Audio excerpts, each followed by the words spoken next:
Good morning, grade 5. Welcome back to the English class. In the previous class, we learned the play Birbal's Wit. Today, we'll see a few exercises from the chapter. So before that, I suggest you please read the play once again and then come back to the exercise part. So the first exercise is reading comprehension, and section A is write T for true and F for false for these sentences. So let's read the sentences one by one. The first one, Birbal was not in court because he was unwell. Was it the reason? No, it is a false statement. He was not in the court because he had gone out for counting crows. So the statement given there is false. Now, the second one. No courtier other than Birbal took up Akbar's challenge. We can write that statement is true because Birbal was the only one who took up the challenge and won it. So third one, Birbal was counting crows because he enjoyed doing so. Was it the reason? No, it is false statement. He had taken up that challenge and that's why he was counting the crows. The fourth one, Akbar was serious when he set the challenge for his courtiers. Was he serious? No, he was not serious. He was making a fun of it. So we can write the statement is false. Then 5. Akbar was very disappointed that no one took up his challenge. That was true. That statement is true. He was disappointed that no one took up the challenge. Now let's move on to section B. Read these sentences and answer the questions that follow. The first one, you have set an impossible task. Who said these words and to whom? Who said these?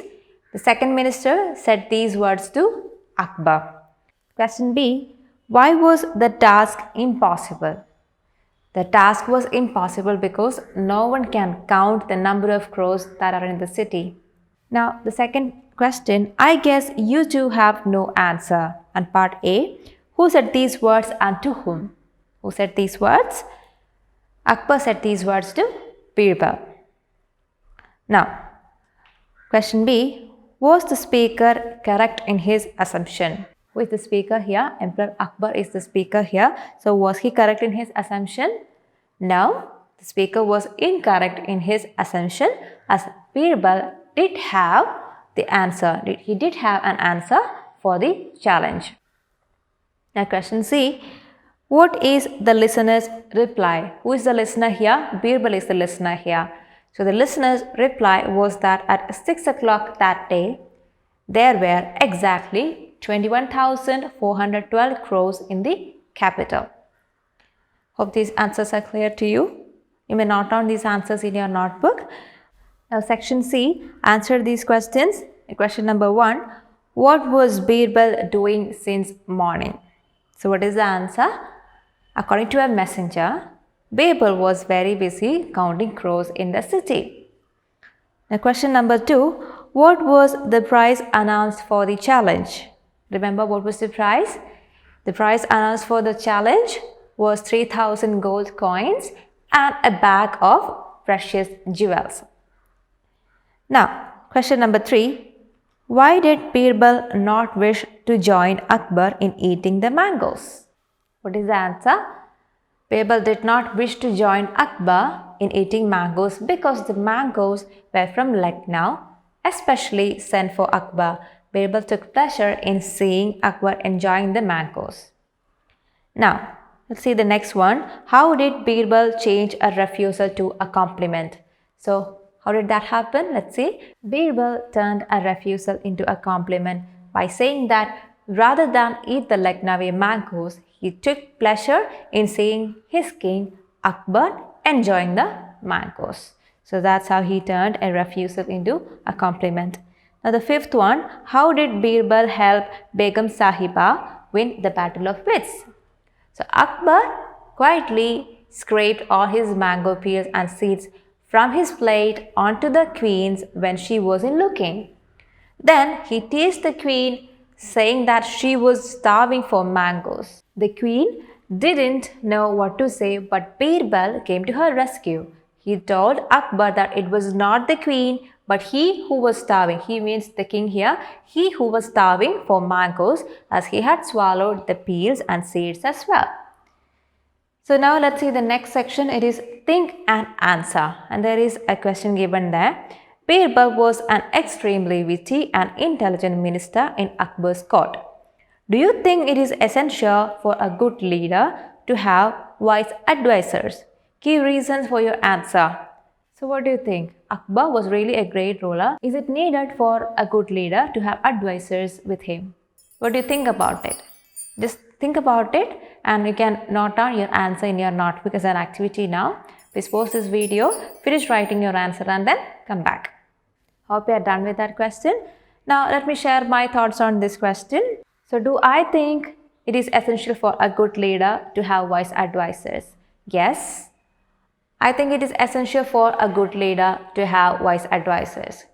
A leader has the overall responsibility for the people and he has to take important decisions for their welfare and for the success of any project. Big or small, he may be the leader of a country or the group leader of a school project. But it is always useful to have wise advisors who can help him take the right decisions. Sometimes the problems and challenges may be too many, and in such situations, a good advisor can help by giving ideas. This is what I think about the situation. Now, the next section is values and life skills, and it's about facing challenges. Let me read out the question given there to you. Often, when we are faced with a challenging task, we feel afraid and do not wish to take it on. We try to push it away for as long as we can, but as Birbal says, a challenge is a challenge and must be met with confidence. So what is being told here? So sometimes we come across situations that we feel very challenging. Do we take it as a challenge with confidence or do we just shy away from it? So what do you usually do when you are faced with a challenge? So here it is given, imagine that an extempore speech competition has been arranged by your teacher. Extempore speech means you are given a subject at the spot and you have to deliver the speech without any prior preparation. So imagine that an extempore speech competition has been arranged by your teacher. All the students are expected to participate. You are worried because you find it extremely challenging. What would you do? Share your thoughts in class. So what is the situation?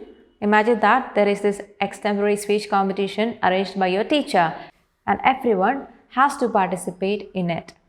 But you find it extremely challenging to go in front of people and talk about something that you have been prepared about. So since you find it very challenging, you get worried, you get upset. So how are you going to face that challenge? Would you shy away from it or would you face it with confidence?